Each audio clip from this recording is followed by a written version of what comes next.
কিয়ামত যেদিন আরাফার ময়দানে কায়েম হবে, পৃথিবীর শুরু লগ্ন থেকে আদম আলাইহিস সালাম থেকে নিয়ে শুরু করে একবারে কিয়ামত পর্যন্ত সমস্ত নবী এবং উম্মত সবাই আরাফার ময়দানে স্থান হবে। এটা আল্লাহ রাব্বুল আলামিনের একটা বাস্তব নিদর্শন। কলিজার টুকরা ভাইয়েরা আমার, এই হজ, এই যারা হজ করে যখন এই ইহরাম বাঁধে তখন তাদের অন্তরে এরকম একটা চিন্তা আসে, ইহরামের কাপড়ের কালার কি লাল হয় না সাদা হয়? সাদা হয়। কাফনের কাপড়ের কালার কি হয়? সাদা হয়। কলিজার টুকরা ভাইয়েরা আমার, হজের প্রত্যেকটা ইবাদত মানুষকে পরকালের কথা স্মরণ করায়া দেয়। হজের প্রত্যেকটা রুকুন মানুষকে আখিরাতের কথা স্মরণ করায়া দেয়, কিয়ামতের কথা স্মরণ করায়া দেয়। আপনি যখন আরাফার ময়দানে একই পোশাক পরে, লক্ষ কোটি মানুষ যখন একই পোশাক পরে, একজনের শরীরের কালারের রং এক এক রকম, কেউ কৃষ্ণাঙ্গ, কেউ শ্বেতাঙ্গ, কেউ আরবি, কেউ অনারবি, কেউ আরব, কেউ অনারব, কেউ আজমি, সবার মধ্যেই আকার আকৃতিতে দেহ গঠনের দিক থেকে বৈপরীত্য আছে। কিন্তু আরাফার ময়দানে সবাই যখন একই কালারের পোশাক পরে, সবাই যখন ইহরামের কাপড় পরে, যখন লাব্বাইক লাব্বাইক যখন বলতে থাকে, আল্লাহর দরবারে যখন হাজিরা দিতে থাকে, আল্লাহ রাব্বুল আলামিন খুশি হয়ে তখন বলে, বান্দা যা, তোর জিন্দেগীর সব গুনাহ আমি মাফ করে দিলাম।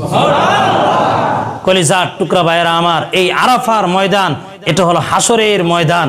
এই জন্য শুধু তো এটা তো Mecca Medina, Arafah, Mina, Muzdalifah, আপনি ওই জায়গায় যাওয়া ছাড়া হজের বিবরণ আলোচনা করা, বাইতুল্লাহ শরীফ কেমন বা এর বিধানগুলো কিরকম, আন্তরিকতা কিরকম, এগুলো বয়ান করে বোঝানোর কোনো আমার দ্বারা সম্ভব না, কারো পক্ষে সম্ভব হবে না। এরপর আপনি যদি হজে যান, আপনি মদিনা জিয়ারত করতে যাবেন, মদিনাতুল মুনাওয়ারায় যখন যাবেন, আল্লাহর নবী তো হাদিসের মধ্যে বলেছেন, মান হাজ্জা ফাজারা কবরি বাদা মাউতি কানা কামান জারানি ফি হায়াতি। আল্লাহর নবী বলেছেন, যেই ব্যক্তি হজ করলো, এরপর আমার কবর জিয়ারতে আসলো, হজ করে আমার কবর জিয়ারত করতে আসলো, আমার মৃত্যুর পরে কানা কামান জারানি ফি হায়াতি, সে যেন আমার জীবদ্দশায় আমার জিয়ারত করলো। আল্লাহ নবী বলেছেন, মান জারা কবরি ওয়াজাবাত লাহু শাফাআতি, যেই ব্যক্তি আমার কবর জিয়ারত করলো, আমার রাসূলের শাফাআত তার জন্য ওয়াজিব হয়ে যায়। আরেকটা গুরুত্বপূর্ণ বিষয় হলো, পৃথিবীতে এমনই একটা স্থান আছে, এমন একটা মাকান আছে, এমনই একটা জায়গা আছে, যেই জায়গাটাকে আল্লাহর নবী জান্নাতের টুকরা বলে ঘোষণা করেছেন। বলি সুবহানাল্লাহ। আসসালামু আলাইকুম ওয়া রাহমাতুল্লাহি ওয়া বারাকাতুহু।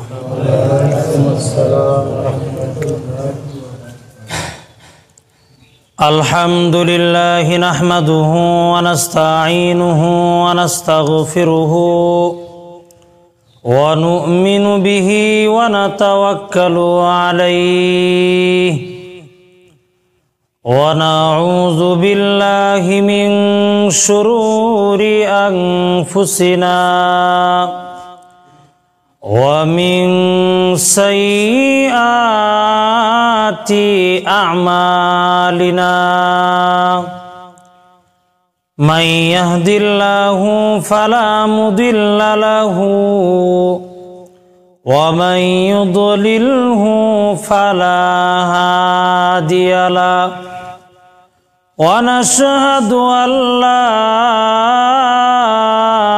ইলাহা ইল্লাল্লাহু ওয়াহদাহু লা শারীকা লাহু ওয়া নাশহাদু আন্না সাইয়্যিদানা ওয়া সানাদানা ওয়া হাবিবানা ওয়া তাবিবানা ওয়া তাবিবা কুলুবিনা ওয়া মাওলানা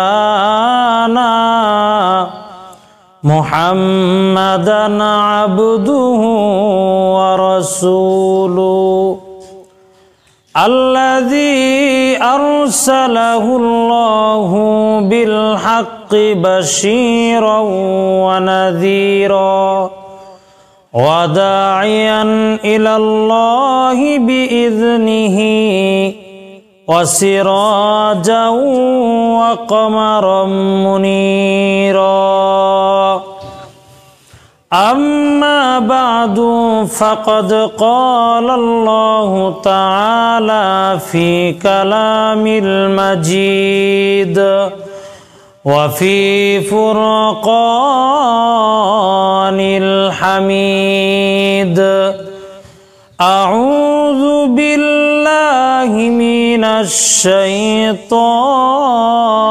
الرجيم بسم الله الرحمن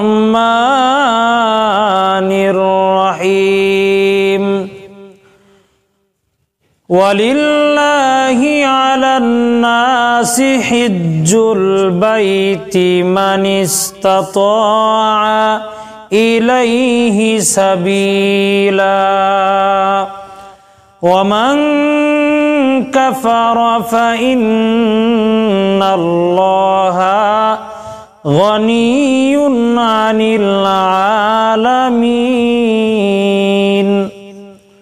وقال رسول الله صلى الله عليه وسلم الحج المبرور ليس له جزاء إلا الجنة وقال رسول الله صلى الله عليه وسلم من حج فزار قبري بعد موتي كان كمن زارني في حياتي أو كما قال عليه الصلاة والسلام وقال تعالى في شان حبيبه ومحبوبه مخبرا وآمرا إن الله وملائكته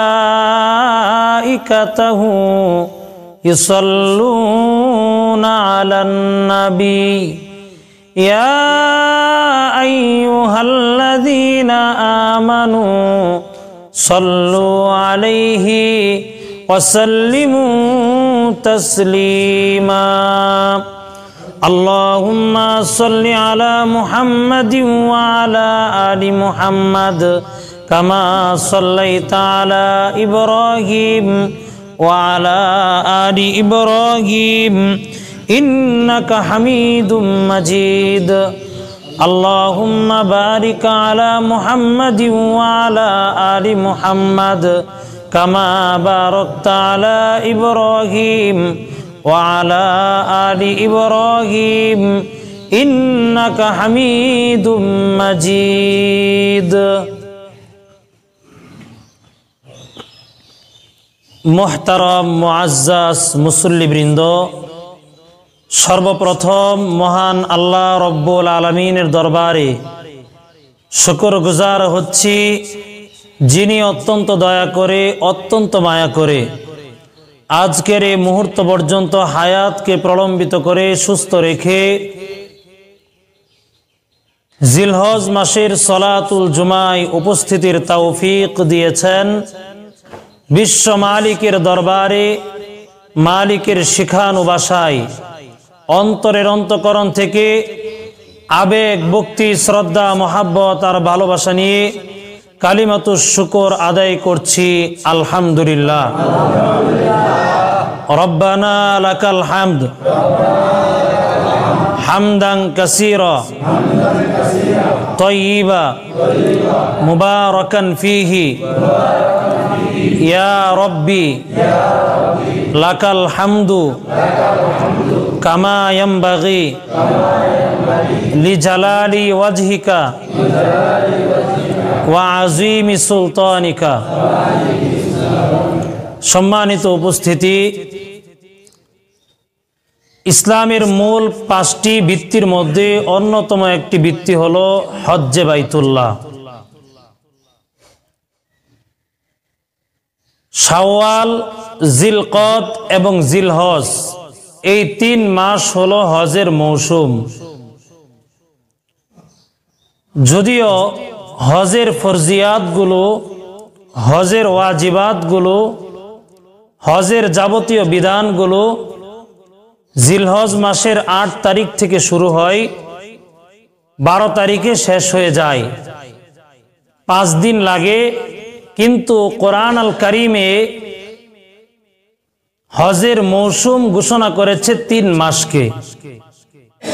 হজ সম্পাদন করলে সময় লাগে 5 দিন, কিন্তু কোরআন আল কারিম হজের মৌসুম, হজের মাস, হজের ওয়াক্ত ঘোষণা করেছে 3 মাসকে।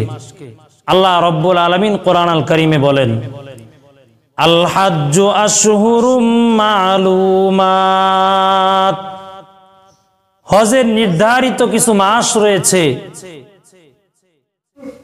আশহুরুম মালুমাত দ্বারা কোন মাসগুলো উদ্দেশ্য?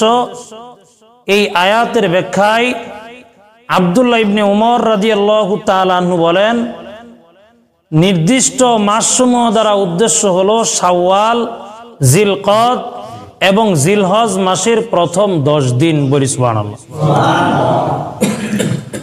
হজ অত্যন্ত গুরুত্বপূর্ণ, ফজিলতপূর্ণ একটি ইবাদত।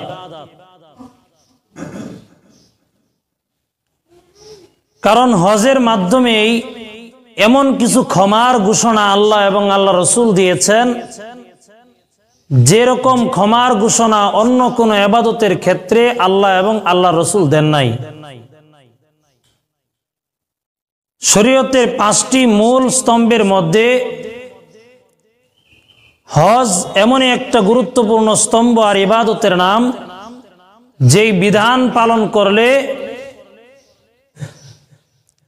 শারীরিক নিয়ামতের শুকরিয়া আদায় হয়।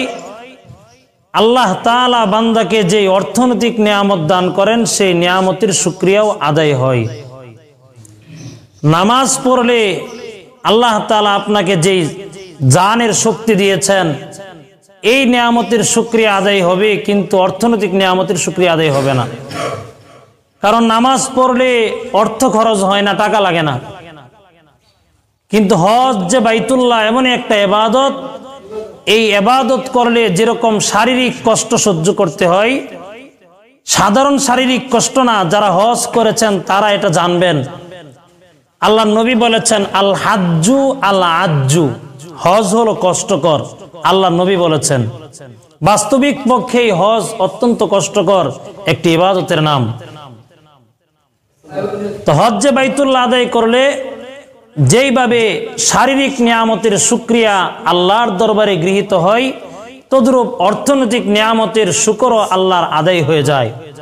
এজন্য হজ অত্যন্ত গুরুত্বপূর্ণ আর ফজিলতপূর্ণ ইবাদত। তাছাড়া এই হজের সাথে আমাদের জাতির পিতা খলিলুল্লাহ ইব্রাহিম আলাইহিস সালামের স্মৃতি সম্পৃক্ত রয়েছে। এই হজের সাথে খলিলুল্লাহ ইব্রাহিম আলাইহিস সালামের পরীক্ষার ঘটনা সম্পৃক্ত রয়েছে। ইব্রাহিম আলাইহিস সালামকে আল্লাহ রব্বুল আলামিন বহু পরীক্ষা আল্লাহ তাআলা নিয়েছেন। সকল পরীক্ষায় ইব্রাহিম আলাইহিস সালাম উত্তীর্ণ হয়েছেন। বলবো এটা আমি, ইব্রাহিম আলাইহিস সালামের পরীক্ষা সমূহের মধ্যে অন্যতম একটি পরীক্ষা ছিল জনমানবহীন মরুভূমিতে বর্তমান যে জায়গায় বাইতুল্লাহ অবস্থিত, এই জায়গায় নিজের কলিজার টুকরা সন্তান ইসমাইল আলাইহিস সালাম এবং তদীয় মাতা হযরত হাজারকে একাকী রেখে এসেছিলেন। এটাও ইব্রাহিম আলাইহিস সালামের একটা পরীক্ষা ছিল। জন্মের পরে ইব্রাহিম আলাইহিস সালাম তাওহীদ তার একত্ববাদের দাওয়াত দিতে গিয়ে নমরুদের পরীক্ষার সম্মুখীন হয়েছিলেন। জ্বলন্ত অগ্নিকুণ্ডে ইব্রাহিম আলাইহিস সালাম নিক্ষিপ্ত হয়েছিলেন। এটাও ইব্রাহিম আলাইহিস সালামের জীবনের একটি পরীক্ষা ছিল। এইভাবে ইব্রাহিম আলাইহিস সালাম জীবনে বহু পরীক্ষা খলিলুল্লাহ ইব্রাহিম আলাইহিস সালাম দিয়েছেন। পুত্র ইসমাইলকে কুরবানি করার জন্য মিনার প্রান্তরে নিয়ে গিয়েছিলেন। এটাও আমাদের জাতির পিতা, মুসলমানদের জাতির পিতা খলিলুল্লাহ ইব্রাহিম আলাইহিস সালামের অন্যতম একটি পরীক্ষা। তো সকল পরীক্ষায় ইব্রাহিম আলাইহিস সালাম উত্তীর্ণ হয়েছেন, এই কথা কোরআন আল কারীমে আল্লাহ রব্বুল আলামিন কোট করেছেন। ইব্রাহিম আলাইহিস সালামের পরীক্ষার মধ্যে জনমানবহীন প্রান্তরে নিজের সন্তান এবং স্ত্রী হাজারকে রেখে এসেছেন। এটা একটা পরীক্ষা, এটাও আল্লাহর নির্দেশে করেছেন। কোরআন আল কারীমে আল্লাহ রব্বুল আলামিন বলেন, وَإِذْ بَوَّأْنَا لِإِبْرَاهِيمَ مَكَانَ الْبَيْتِ أَلَّا تُشْرِكْ بِي شَيْئًا وَطَهِّرْ بَيْتِيَ لِلطَّائِفِينَ وَالْقَائِمِينَ وَالرُّكَّعِ السُّجُودِ। আল্লাহ রব্বুল আলামিন বলেন, ওয়াইদ বাওয়ানা লিইব্রাহিমা, যখন আমি ইব্রাহিমের জন্য নির্ধারণ করে দিয়েছিলাম মাকানাল বাইতি, বাইতুল্লাহর স্থানকে, এবং ইব্রাহিমকে আমি বলেছিলাম আল্লাহ তুশরিক বি শাইআ, আমার সাথে কোনো কিছুকে শরীক করতে পারবে না। এবং ইব্রাহিমকে নির্দেশ দিয়েছিলাম ওয়াতাহির বাইতিয়া লিত্তাইফিনা ওয়াল কাইমিনা ওয়ার রুকআইস সুজুদ, হে ইব্রাহিম তুমি বাইতুল্লাহকে যারা দণ্ডায়মান হয়ে সালাত আদায় করবে, বাইতুল্লাহে যারা সালাত আদায় করবে এবং যারা বাইতুল্লাহর তওয়াফ করবে এবং বাইতুল্লাহে যারা রুকু সাজদা করবে, তাদের জন্য তুমি বাইতুল্লাহকে পবিত্র করে দাও। কলিজার টুকরা ভাইরা আমার, এই নির্দেশের পরে আল্লাহ রব্বুল আলামিনের এই নির্দেশের পরে খলিলুল্লাহ ইব্রাহিম আলাইহিস সালাম নিজের কলিজার টুকরা সন্তান হযরত ইসমাঈল আলাইহিস সালাম এবং তদীয় মাতা হযরত হাজারকে মক্কার জনমানবহীন, যেখানে মানুষের কোনো বসবাস নাই, যেই জায়গার মধ্যে কোনো তরুলতা বৃক্ষ কোনো কিছু নাই, জনমানবহীন তরহীন এমন প্রান্তরে ইব্রাহিম আলাইহিস সালাম নিজের সন্তান এবং স্ত্রীকে রেখে গিয়েছিলেন। যদি আলোচনা বুঝে থাকেন তাইলে বলেন, ইব্রাহিম আলাইহিস সালাম নিজের সন্তান আর স্ত্রীকে রেখে গিয়েছেন, এটা কি নিজের ইচ্ছায় নাকি আল্লাহর ইচ্ছায়? কলিজার টুকরা ভাইরা আমার, ইব্রাহিম আলাইহিস সালাম স্ত্রী সন্তানকে যখন রেখে গেলেন, সাথে সাথে এই দোয়া করে গেলেন। এটা আল্লাহ তাআলা কোরআন আল কারীমে কোট করেছেন। ইব্রাহিম আলাইহিস সালাম দোয়া করেছেন, রব্বানা ইন্নী আসকানতু মিন যুররিয়াতি বিওয়াদিন গায়রি যী যারইন ইনদা বাইতিকাল মুহাররম। ইব্রাহিম আলাইহিস সালাম দোয়া করেছেন, রব্বানা, হে আমাদের রব, হে আমাদের প্রতিপালক, ইন্নী আসকানতু মিন যুররিয়াতি, আমি আমার বংশধরদের থেকে কতককে বিওয়াদিন গায়রি যী যারইন, এমন ঘরের নিকট যেই ঘরের কাছে কোনো তরলতা কিচ্ছু হয় না, এমন ঘরের কাছে তাদেরকে বসবাস করায় গেলাম, তাদেরকে রেখে গেলাম, তাদেরকে বাস করালাম। ইনদা বাইতিকাল মুহাররম, আপনার সম্মানিত ঘরের কাছে, অর্থাৎ খানায়ে কাবার কাছে। ইব্রাহিম আলাইহিস সালাম আল্লাহর কাছে দোয়া করলেন এবং ইব্রাহিম আলাইহিস সালাম বললেন, হে রব, এটা আমি এর জন্য করেছি লিয়ুকিমুস সালাতা, যেন তারা নামাজ কায়েম করে, সালাত কায়েম করে, ফাজাল আফিদাতাম মিনান নাসি তাওয়ি ইলাইহিম, আপনি মানুষের অন্তরকে তাদের দিকে, অর্থাৎ ইব্রাহিম এবং আমার স্ত্রী হাজার এবং তার বংশধরদের প্রতি মানুষের অন্তরকে আপনি আকৃষ্ট করে দেন। এই দোয়া করেছেন। এই মরুভূমিতে যারাই এসেছেন সবার অন্তরকে আল্লাহ তাআলা, সবার অন্তরে ইব্রাহিম এবং হযরত হাজারের মহাব্বত আর ভালোবাসার দিকে আকৃষ্ট করে দিয়েছেন, বলি সুবহানাল্লাহ। এবং ইব্রাহিম আলাইহিস সালাম দোয়া করেছেন, ওয়ারযুকহুম মিনাস সামারাতি লাআল্লাহুম ইয়াশকুরুন, এই মক্কায় যদিও কোনো কিছু উৎপন্ন হয় না, আল্লাহ আপনি ওয়ারযুকহুম মিনাস সামারাত, তাদেরকে সামারাত, এটা বহুবচন শব্দ, একটা ফলের কথা ইব্রাহিম আলাইহিস সালাম বলেন নাই, বলেছেন আল্লাহ তাদেরকে সামারাত, ফলমূল দ্বারা আপনি রিজিক দান করেন, বলি সুবহানাল্লাহ। লাআল্লাহুম ইয়াশকুরুন, সম্ভবত তারা কৃতজ্ঞ হবে, শুকরিয়া আদায় করবে, যাতে তারা শুকরিয়া আদায় করতে পারে।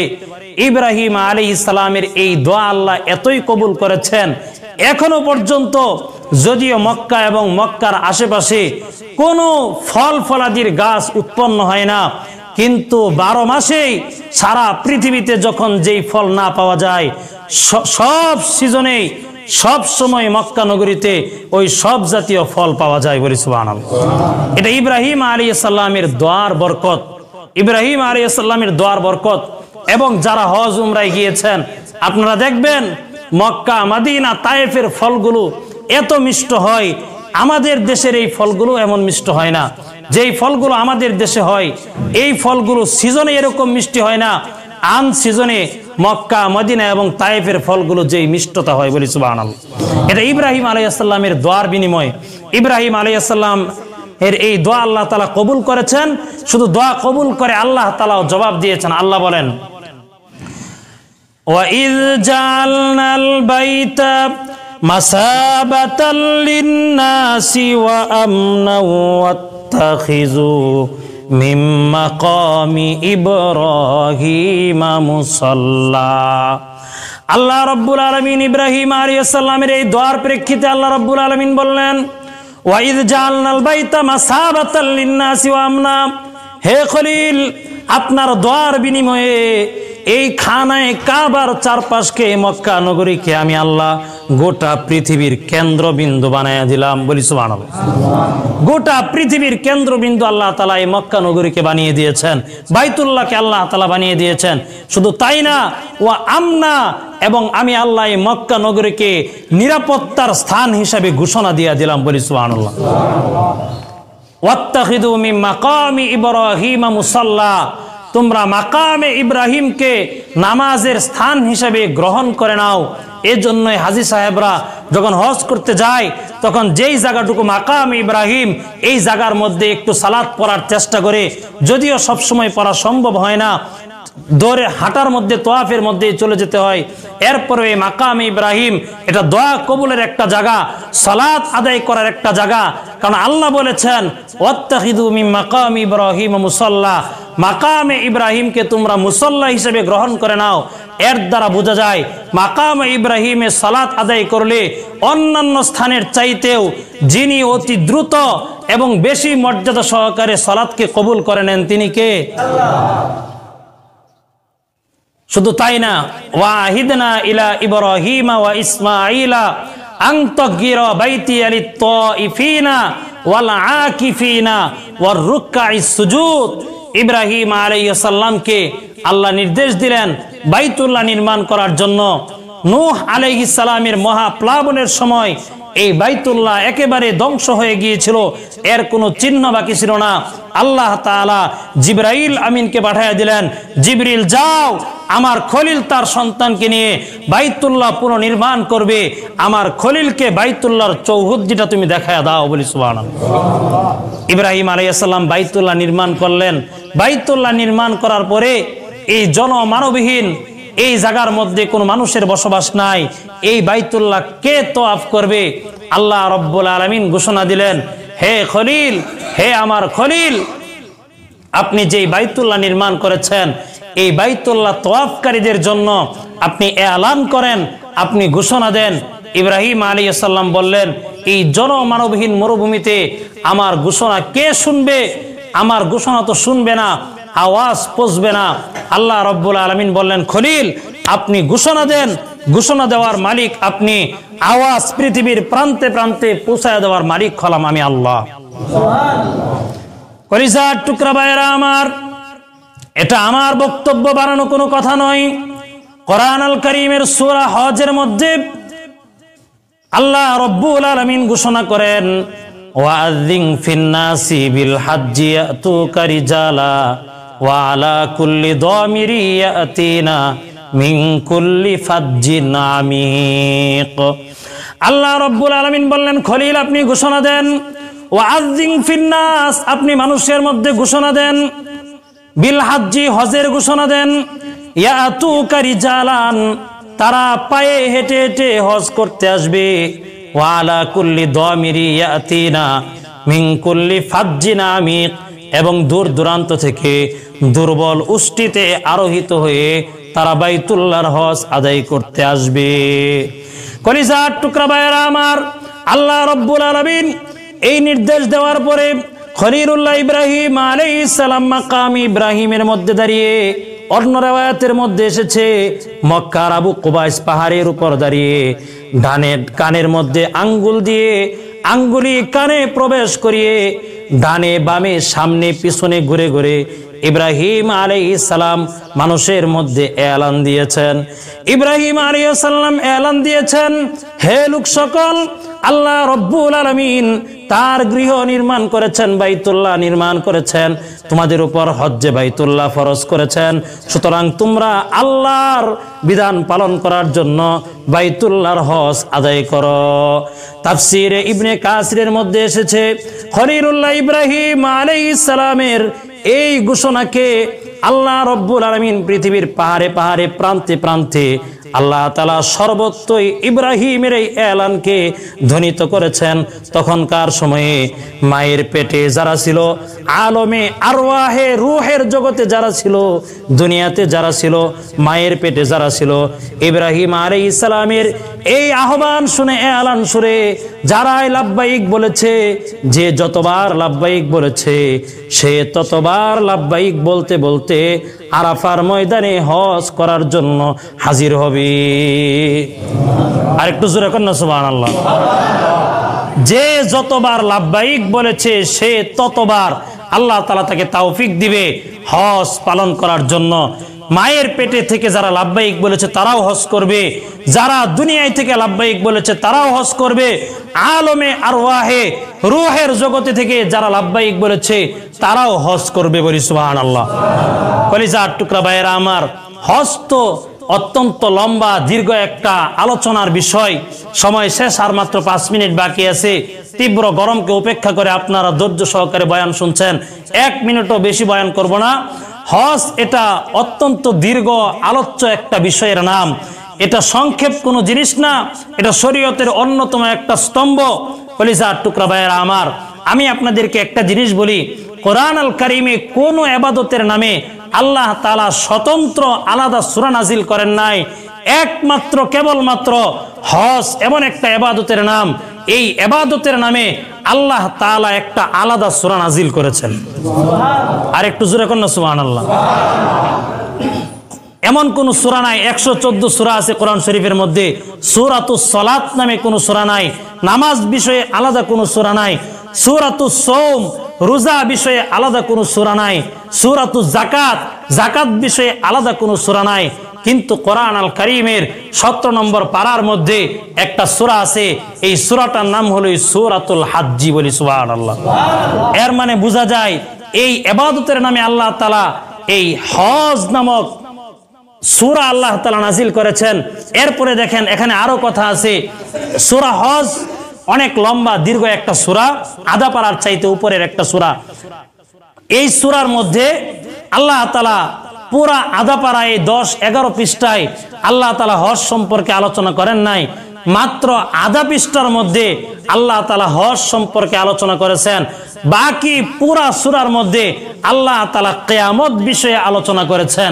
এর দ্বারা বোঝা যায় হজ এবং কিয়ামত এই দুইটার সাথে একটা মিল আছে, একটা সামঞ্জস্যতা আছে, একটা অনেক সামঞ্জস্যতা আছে। একটা সামঞ্জস্যতা হলো এই, আরাফার ময়দানে হাসরের ময়দান কায়েম হবে। কলিজার টুকরা ভাইয়েরা আমার, আরাফার ময়দান হবে হাসরের ময়দান।